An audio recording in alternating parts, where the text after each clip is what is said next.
Did you do it? It's November 18th, 2018, and I'd like to welcome you to Dogtown, California, USA.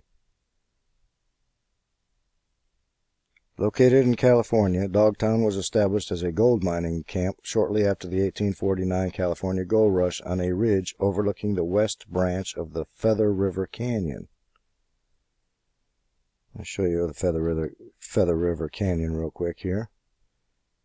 There's the west branch. There's the canyon. I blotted that out on purpose. There's another creek on the other side. Okay. Moving along. Okay. Moving along. Okay. Up until 1859, Dogtown was known only to the locals and most probably preferred it that way. But in April 1859, a gigantic 54-pound gold nugget was discovered on the slopes of Sawmill Peak just across the canyon from west branch of the Feather River from Dogtown.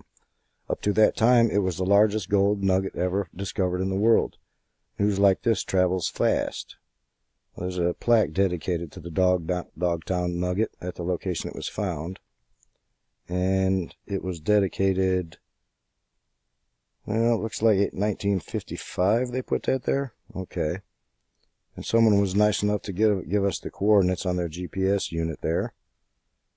Okay, why are they calling it Dogtown? There was a reason why so many dogs had made their appearance in this area. It seems that a Mrs. Bassett had reached the area following the Susanville Highway on foot. She had neither horse nor wagon, and her entire possessions consisted of 3 dogs of uncertain ancestry. 2 females and 1 male. When she reached the ridge overlooking the west branch of the Feather River, she decided to pitch her tent and try her luck. Mrs. Bassett was a tough old gal, but she was no miner and had to find other ways to get by. Fortunately, soon after she arrived, her pups multiplied and saved the day. Most of the men who came from California in the early days came with other men, or they came alone, leaving their families thousands of miles behind. These men became quite lonely and longed for some sort of companionship. Recognizing the needs of the homesick miners, Mrs. Bassett sold her puppies to the local miners for 1 large pinch of gold dust each. Soon every cabin in the area had a canine companion. There were dogs in the stores, dogs in the saloons, dogs everywhere. It's no wonder then the strangers to the area would remark upon their arrival, "This must be Dogtown." First accounts. One of the earliest known written accounts describing Dogtown was made after the journey of Robert Stewart and his 2 sons, Granville and James, who left Iowa in 1852 to seek their fortunes in the California gold fields. After arriving in California, they traversed the American Valley, continuing on through Bidwell's Bar, then on through Morris Ravine near Cherokee, finally arriving at Sam Neal's Rancho near present-day California. Granville Stewart recorded his first impressions of Neal's Rancho and Dogtown. Quote, "We spent a week at Sam Neal's ranch in the valley, but as every meal we ate cost each one of us $1, James and I determined to leave and go up into the mountains to the gold mines. We went 16 miles up in the foothills to a little village on the ridge between the west branch of the Feather River and another little creek. This village was known as because there was a sawmill nearby, run by water power from the other little creek, but it soon got its proper and well-deserved name of Dogtown, for although there were only 10 houses, there were 16 fully developed dogs." Okay. Dubbed the Dogtown Nugget, the discovery made headlines in the newspaper all across the United States and started a small gold rush to the area. It seemed at the time that the name Dogtown would never be forgotten, but things changed. As the area grew and the miners found more gold, some decided to stay and make the place their home. They sent for their wives and families and began to settle in. Unfortunately for Dogtown, the women who came were not too pleased with the name. An item appeared in the Marysville Appeal on August 16, 1860, from one of the discontented wives of Dogtown. "We should hate to live in a place called Dogtown, particularly if we had a large correspondence and had to write the name frequently." Accordingly, in 1862, the female residents of Dogtown demanded that the name be changed and the community was renamed, the Latin word for cottages. So there you have it. Dogtown became new name, and the women had their way. Some things never changed. Note, although most people called the new town by its name after 1862, the area was still referred to as Dogtown by many old-timers until the turn of the century. Bachelors, I suppose. I'm going to give you the link to where I got that there. I'm going to go on to read this here. The rarest and largest gold nuggets in California history.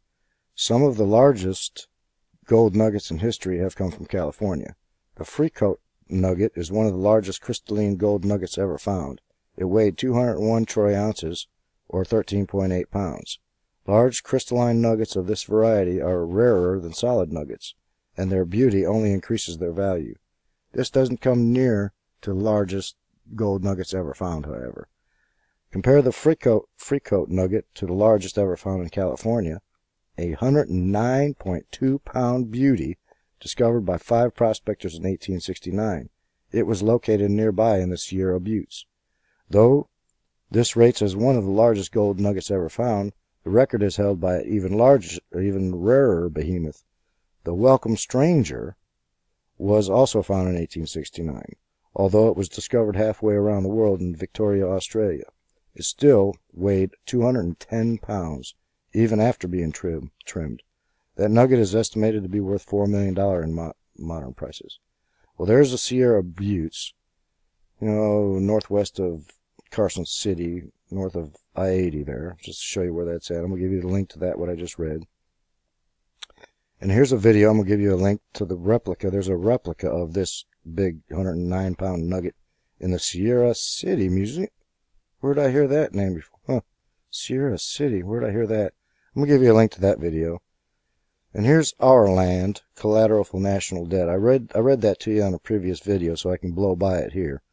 Okay, I'm going to get right through there, and I'm going to give you all these links. Okay. And in there, it mentioned the Brundtland Report, and I'm going to give you that link. And it also mentioned something about the Rim of the Valley National Park. I'll give you that link so you know where that's at. Giant gold nugget found in California, finds secret buyer. Okay, now we're moving forward in time now. California gold nugget life changer. Longtime metal detectorist Digger Bob, published October 26, 2014. San Francisco. The new owner of the so-called nugget and its exact prices will both remain mysteries at the buyer's request. California gold nuggets, a life changer, longtime metal detectorist Digger Bob says. There's old Digger. Don Kagan, the Tiburon-based coin dealer who brokered the deal, said that a prominent Bay Area collector paid about $400,000 for the nugget weighing 6.07 pounds. That wasn't far off from being the asking price, he said. Historically, prospectors find giant gold nuggets in California during the 19th century gold rush days, including a 54-pound chunk found in Butte County in 1859. It has been decades since a report of anyone discovering a rock of 6 pounds or more in California. The gold hunter who found this nugget found it in July in the mountains of something county. He also asked Keegan to keep his name and the location of the discovery of it secret. Reports of the nugget pending sale caused a near frenzy among gold and history buffs, with the newspaper reporting one bidder inquiring from Australia. That came from Fox News. I'm going to give you that link. Now I'm going to change gears. How many of you remember the Oroville Spillway crisis? Well, I dug up an article 1 year later. It was dated February 12th, 2018. And it kind of recaps the chronology of that Oroville Spillway crisis. Okay, it started October 1st, 2016 through January 31st.